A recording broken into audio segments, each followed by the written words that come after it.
Здравствуйте. Система прослеживаемости лекарственных средств в Кыргызстане внедряется с 2015 года. Кабинетом министра принято постановление, которое входит в силу 4 марта, и система будет запущена.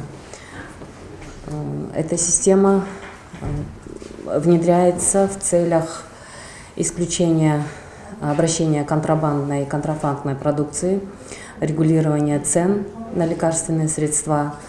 Она также будет предоставлять полную информацию о движении лекарственных средств с момента производства до конечного потребителя, с момента входа в республику, поступления в республику и до конечного потребителя.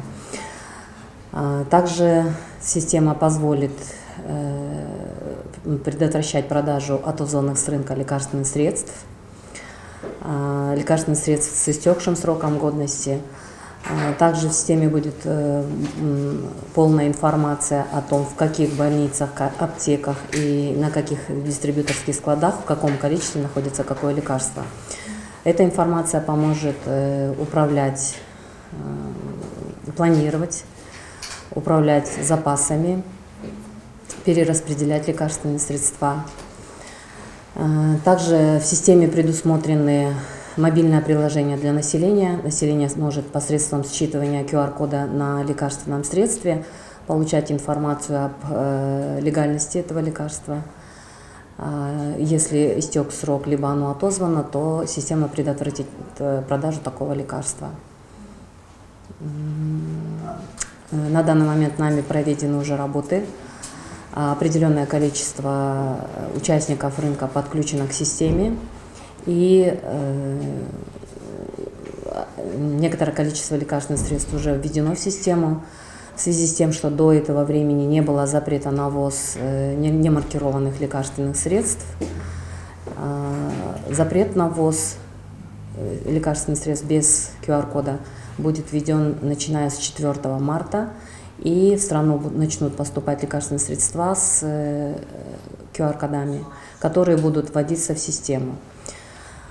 Все лекарственные средства, которые были ввезены до 4 марта, они будут в обращении до конца срока их годности. И таким образом на рынке будет определенное время обращаться какое-то количество лекарственных средств, как маркированных, так и не маркированных, до момента продажи последнего лекарства, которое было ввезено до 4 ноября без маркировки. Предусматривается трехэтапное внедрение системы для того, чтобы предотвратить появление дефектуры лекарственных средств на рынке. Этапность обусловлена. На первый этап есть перечень определенных лекарственных средств. Это начинается с марта. Второй этап через 3 месяца. И третий этап в ноябре. В ноябре примерно 60-70% рынка лекарственных средств, обращаемых на рынке, уже будут запрещены к ввозу и продаже без маркировки. Полный запрет на ввоз лекарственных средств без маркировки будет введен через год после начала действия постановления, то есть это будет март 2024 года. Сейчас внедряется у нас впервые в Кыргызстане эта система прослеживаемости. Эта прослеживаемость обеспечит нам прозрачность и надлежащее качество соблюдения поставок, а также решит следующие задачи. Это обеспечить граждан качественными, безопасными и эффективными лекарственными средствами, а также препятствует реализации контрафактной и фальсифицированных лекарственных средств. А также мы можем, как вот было во время ковида у нас не было возможности, в каких аптеках и каких больницах какие лекарственные препараты было. Эта система позволит в реальном режиме получить информацию, а также, вот, как вам известно, у нас уже начал реализовать система регулирования цен на лекарственные препараты. Эта система тоже позволит полноценно реализовать данные системы, насколько наши специалисты, которые работают в фармацевтическом секторе, будут соблюдать или нет эти нормы. А также у нас еще один момент, данная система обеспечит прозрачность государственных закупок лекарственных средств в организациях здравоохранения. Рахмат, ну, коллеги, пожалуйста, вопросы. ТРК МИР. А скажите, пожалуйста, подробнее, это будет онлайн какая-то база, да? Это, как я поняла, будет база, куда будут через QR-код, да, или каким способом, и кто будет вводить данные в эту базу? И на каком этапе? Система основана на считывании QR-кодов. QR-код содержит информацию полностью о лекарстве, всю информацию, что это за лекарство, какая дозировка, кто произвел, срок годности, серию. Каждая коробка будет иметь свою уникальную серию. На данный момент в мире уже много продукции маркируется, в том числе лекарственные средства. Такие системы есть, функционирующие системы есть в Европе, в Турции, из стран СНГ, это Россия, Казахстан и Узбекистан внедряет. Сами системы отличаются по принципу. В связи с тем, что наша страна полностью импортозависимая и имеем небольшой рынок, поэтому разработанная система, вообще основа взята турецкая, потому что она считается, по информации Всемирного банка, с 2012 года она считается самой эффективной в мире. Но эта система модифицирована под требования нашего рынка. Она считывает все коды, которые имеются в мире. То есть, если они уже нанесены, нет необходимости для Кыргызстана отдельно делать код, потому что этого никто не будет делать. Считывается любой код, который нанесен на упаковку. И при входе в страну эта информация вводится в систему. А дальше уже на каждом этапе считывается посредством сканеров, считывается движение этого лекарственного средства, например, от дистрибьютора аптекам, аптеки при продаже считывают, либо больницы при приеме и дальше при выдаче в отделение. То есть фармкомпании, да, они должны все это вводить в базу данных? Да. Информация идет от производителя, то есть производитель полностью знает, какое лекарство, какая серия, какая штучка поступила к нам на рынок и несет ответственность. В том числе можно отследить ответственность за его качество, эффективность, безопасность. И производитель предоставляет коды. Кроме производителя никто эти коды предоставить не может, поэтому здесь есть уверенность в том, что лекарство поступает прямо от производителя. То есть если на упаковках нет QR-кода, то производитель какой-то код, да, предоставляет? Потому что не во всех же упаковках. Да, сейчас не на всех есть, потому что у нас не было запрета на ввоз такой продукции. Вот с введением запрета поэтапно уже будут ввозиться лекарственные средства, то есть производители для нас уже будут маркировать лекарственные средства любыми кодами, которые они технически могут это делать. Сами коды наносятся на производстве. В производственном процессе наносятся, либо есть еще возможность наносить методом стикерирования, если уже на территорию заехала какая-то партия не маркированная, потому что не все производители имеют возможность маркировать. Методом стикерирования самое главное, чтобы на лекарственном средстве был этот код, либо нанесенный стикером, либо нанесенный в заводских условиях. И уже дальше он будет считываться по всей цепочке движения его. А скажите, а вот эта система будет влиять на то, например, в аптеках же зачастую покупают антибиотики без рецепта, да, но, как правило, это запрещено. А на это можно отследить? Да, это отследить можно. Система будет давать полную информацию о движении лекарственного средства без рецепта. Все, что продается без рецепта, можно будет выявить. Все, по какой цене продается лекарство. Есть регулируемый перечень лекарственных средств, на которые выставляются оптовые и розничные цены. Они размещены на сайте Департамента лекарственных средств. Мобильное приложение будет иметь информацию об этих ценах. Также мобильное приложение уже со временем, когда будут подключены все аптеки, будет иметь информацию, в какой аптеке, по какой цене, какое лекарство есть. То есть можно будет выбрать. Сама система будет блокировать продажу лекарства по цене выше предусмотренной, выставленной департаментом. цены, вот та, которая размещена у нас на сайте. Также она предотвращает повторную продажу лекарственного средства. Ну, предположим, если выдано где-то в больнице, то при считывании система выдает информацию, когда и в какое отделение было выдано это лекарство. Дальше еще. Само мобильное приложение будет содержать информацию о побочных действиях, было ли побочное действие на это лекарство, и будет возможность сообщить о том, на это лекарственное средство пошла ли у вас побочная реакция, либо нет. Также в мобильном приложении будет доступ к инструкции к применению на русском и кыргызском языке к этому лекарству, зарегистрированному лекарству. То есть доступ к приложению будет не только у производителей, там, у частных компаний, но и граждан? Да. Мобильное приложение будет для граждан. То есть они могут вводить, да, вот это лекарство мне не понравилось, или что-то Да, еще. мобильное приложение будет у граждан. Оно на данный момент проходит тестирование в Google Play.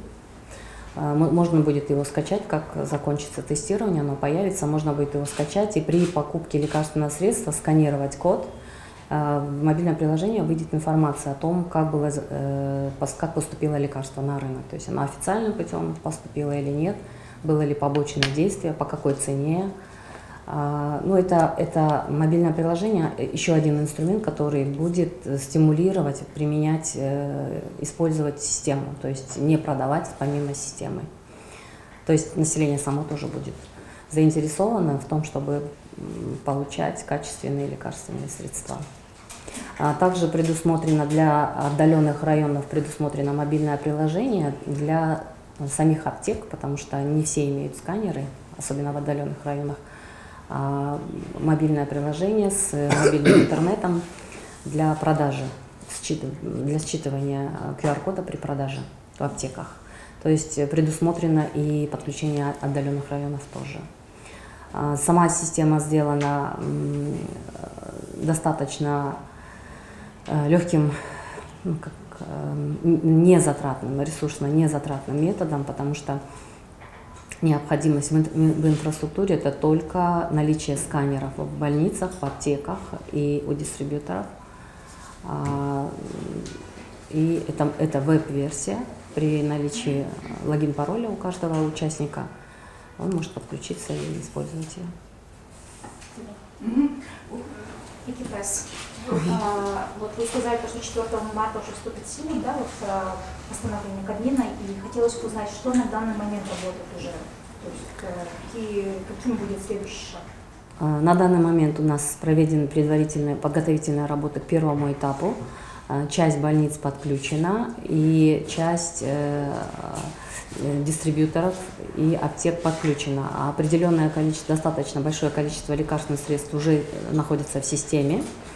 И с началом действия постановления, с 4 марта, уже можно будет считывать сканером при продажах и прослеживать движение лекарств. На данный момент мы видим уже в некоторых больницах движение лекарств и у дистрибьюторов тоже.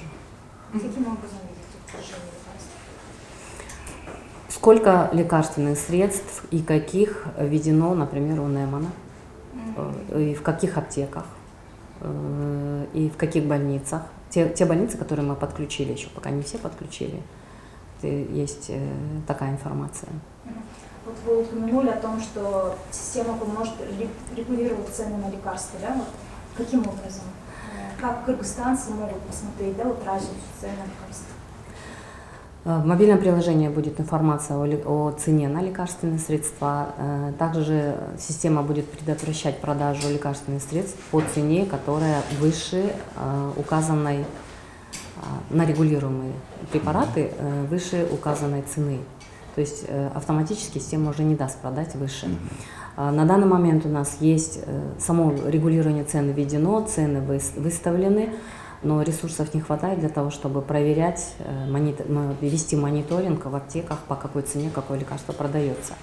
А система поможет автоматизировать эту работу, то есть на экране у нас будет информация о том, в каких аптеках, у каких дистрибьюторов, по какой цене какие лекарства есть. То есть автоматизация, она улучшит регулирование цен. В мобильном приложении при считывании лекарственного QR-кода на лекарственном средстве появляется информация об этом лекарственном средстве, полная информация. Его название, серийный номер, срок годности, производитель. Если лекарственное средство легально завезено, прошло все процедуры допуска на рынок, оно появляется в мобильном приложении с вот этой полной информацией. То есть получается, что лекарственное средство завезено легально, оно качественно, эффективно, безопасно и можно его применять. Если мобильное приложение не находит такое лекарственное средство, это означает, что оно не включено в систему, не введено в систему и, возможно, ввезено нелегальным путем. То есть получается контрабанда, контрафактная продукция. Население может получить информацию, что, скорее всего, это лекарство некачественное, неэффективное и небезопасно, и его применять не стоит. Если лекарственное средство имеет истекший срок годности, тогда система выдает информацию, срок годности истек, его продавать нельзя.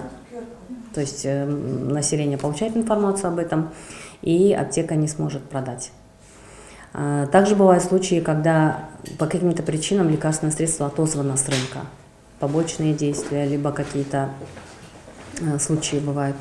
Если лекарственное средство отозвано с рынка, то при считывании этого кода, QR-кода, мобильным приложением, в мобильном приложении выходит информация о том, что лекарственное средство отозвано с рынка, его нельзя применять. Его, во-первых, нельзя будет продать, во-вторых, население получит информацию и не должно применять такое лекарственное средство. А дополнительные плюсы этой системы в том, что Министерство здравоохранения будет иметь полную информацию о том, какие лекарственные средства закупаются, как они расходуются, в каких больницах на данный момент в актуальном режиме какие лекарственные средства есть. Можно будет перераспределить. Если какой-то больнице оно не нужно, а другой нужно, можно будет перераспределить. Во время ковида у нас были очень большие проблемы, мы не могли собрать такую информацию. То есть это поможет экономить, и не то чтобы экономить, а прослеживать адресность использования бюджетных средств на лекарственные средства.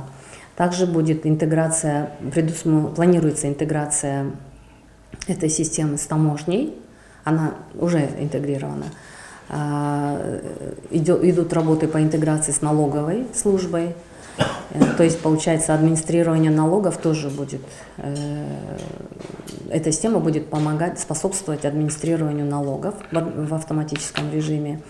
Также предусмотрена интеграция с порталом госзакупок и с ФОМС. Интеграция с ФОМС поможет отслеживать адресность использования средств, которые выделяются по линии ФОМС. Пожалуйста. Можно ли сказать, что с внедрением этой системы в Кыргызстане перестанет существовать теневой рынок лекарств? Мы ожидаем такой эффект. Другое дело, что она, я как ранее сказала, она не будет так. Пока продадутся все лекарства, которые были не маркированные, это примерно год-полтора на рынке они будут находиться. Когда полностью заработает система, мы ожидаем, что будет легализован рынок, потому что не только государственные учреждения будут подключены к этой системе, все частные клиники, все, кто использует лекарственные средства. То есть каким образом они завозят, каким образом они применяют, уплачиваются ли налоги, эта система будет выдавать полную информацию.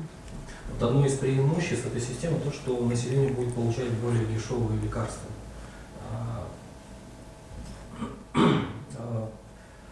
Вы можете сказать, на какие лекарства или же виды лекарств?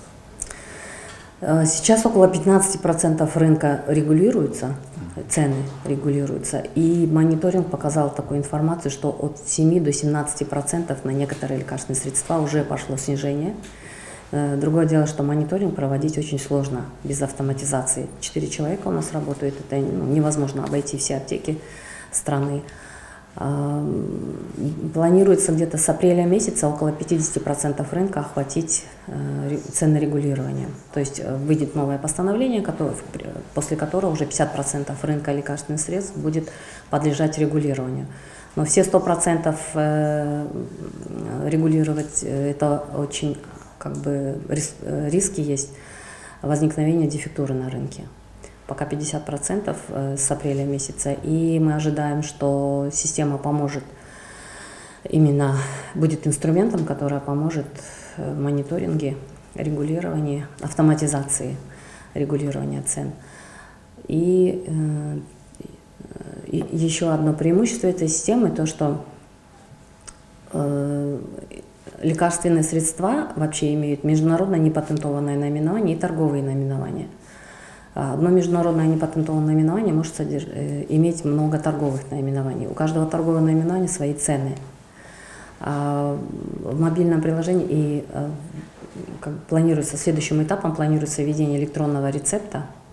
В электронном рецепте будет выписываться лекарственное средство по международному непатентованному наименованию, и население может иметь доступ к торговым наименованиям и к их ценам. То есть они сами смогут иметь возможность выбирать, какое лекарственное средство могут купить, хотят купить. А вот, может, я прослушала, так все-таки вот эта система может предотвратить аптечную наркоманию? Да, это один из способов, потому что аптечная наркомания – это лекарственные средства, которые в обычном применении они не являются наркотиками и психотропами, только при большой дозировке они оказывают такое действие. И эти лекарственные средства должны продаваться по рецептам. Почему мы на первый этап взяли препараты из аптечной наркомании? Потому что большое количество детей страдают. И сейчас с введением системы у нас будет полная информация о легально завезенных лекарственных средствах, куда они продаются, как продаются. То есть мы можем проверить по рецептам, было продано это лекарство или нет, и в какой аптеке, где было продано. А вот скажите, пожалуйста, не дай бог, конечно, вот уже система внедрена, да, по ней будут работать, да, но не дай бог что-то вдруг пойдет сбой, ну не в самой системе, а вот именно в аптеке будет продаваться какое-то нелегальное лекарство и так далее, или кто-то умрет, применив, да, кто будет виновен, ответственен за это? Если будет в аптеке продаваться нелегально завезенное лекарство, то отвечает тот, кто продает. То есть это либо аптека, либо это, если сетевая, то руководитель сети, дистрибьютор, то есть получается. Если, побочные действия, они могут быть не только по причине того, что лекарственное средство неэффективное или небезопасное, может быть неправильное применение, может быть определенные особенности организма, например, готовность к аллергической реакции. Дальше будет расследование и будут отвечать те, кто виноват. То есть вы можете сказать, что независимо от того, что вот такая система внедряется, да, как бы гарантированная, то есть гарантии никто, гарантия не дается, что все будет чисто, законно? Нет, все должно быть чисто законно и будет чисто законно. На данный момент тоже есть регулирование. Другое дело, что без автоматизации это очень сложно сделать. По всей стране столько людей нет проверять, и поэтому система, она поможет автоматизировать, иметь полную информацию. И само население тоже будет как-то иметь информацию к тому, это качественно, эффективно, безопасное лекарственное средство, его применять или не применять. Потому что есть тоже, на русском рынке тоже кто-то покупает же лекарственные средства. То есть это дополнительная ответственность самого населения тоже. Вы сказали, что помогали турецкие специалисты в внедрении этой системы. А можете ли рассказать о преимуществах именно турецкой системы от других систем, например, от российской? Российская система давно появилась, но у нее есть какие-то свои вызовы.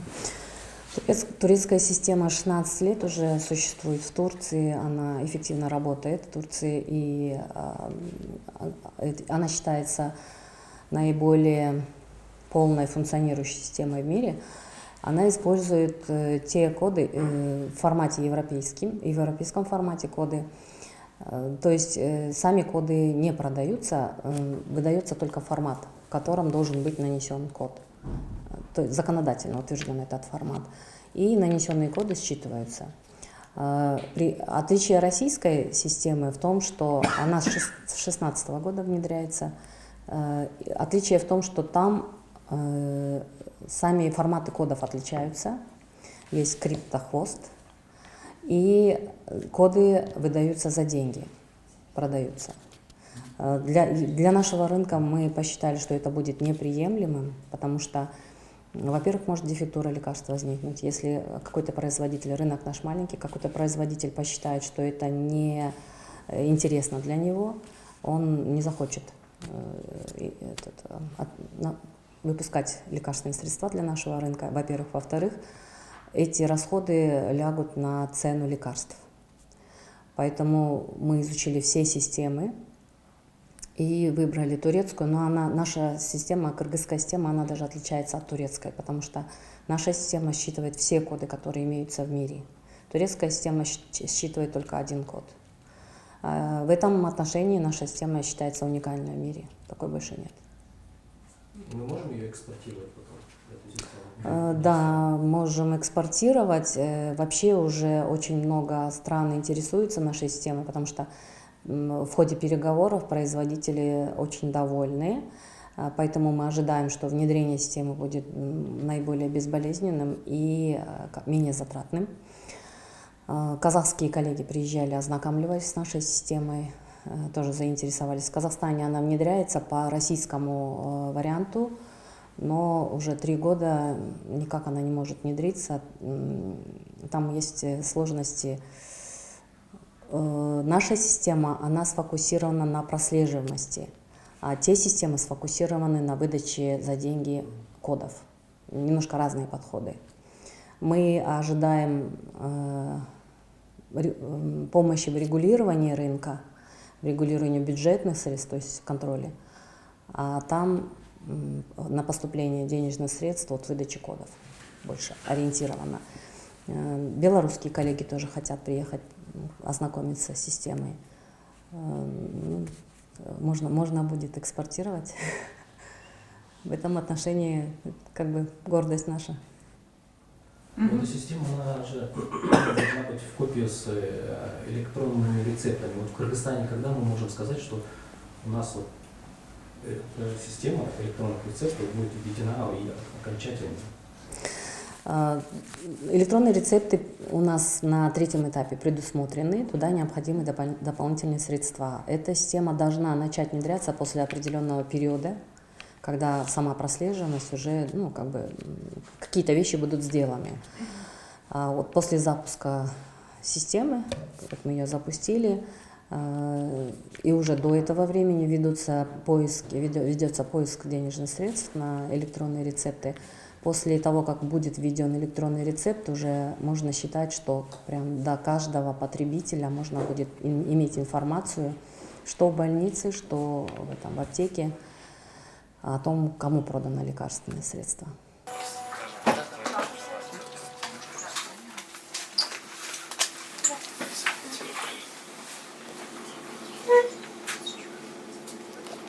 Ар бир аптеканын логин паролі бар. Аны кирип, аптекалар прослеживание ЛС деген менюга кирип, ошол жакта иштерин алып барат. Биринчи жумушубуз бул аптекада запасты система киргизүү. Упаковканы сканерден өткөзүш керек. Анткени ар бир упаковканын өзүнүн уникалдык коду бар. Бул системада фенобарбитал деп чыкты. Системадан карап көрсөңүз, фенобарбитал системадан чыкты. Демек бул дары регистрационный түрү, демек бул безопасное лекарство и бул делодон көзөмөлүндө турат. Андан тышкары бул жакта сатуу үчүн меню бар. Мисалы бир жаран келип, ал жаран үчүн анын паспорттун даналарын киргизип, ар бир жаран үчүн андан дары сатууга мүмкүнчүлүк бар. Препаратты текшерсе болот. Например, бул жага кирип, системада жок препараттарды чыгарса болот. Мобилдик тиркеме бар, ал тиркеме аркылуу дарыны текшерсе болот, кайсы жактан чыкты, кимден алып келди, импорт кылынды, кайсы аптекада сатылды деген информацияны билсеңиз болот.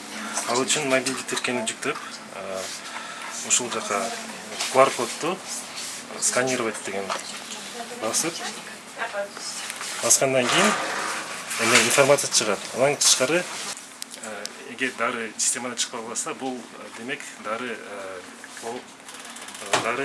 регистрациядан өткөн жок, дары башка бир жактан алып келип деген контрафактный товар деп билсеңиз болот.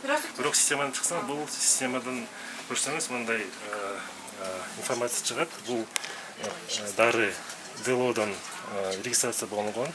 Ушул серия, партия менен срок годности, анан кайсы аптекада барын көрсөтөт.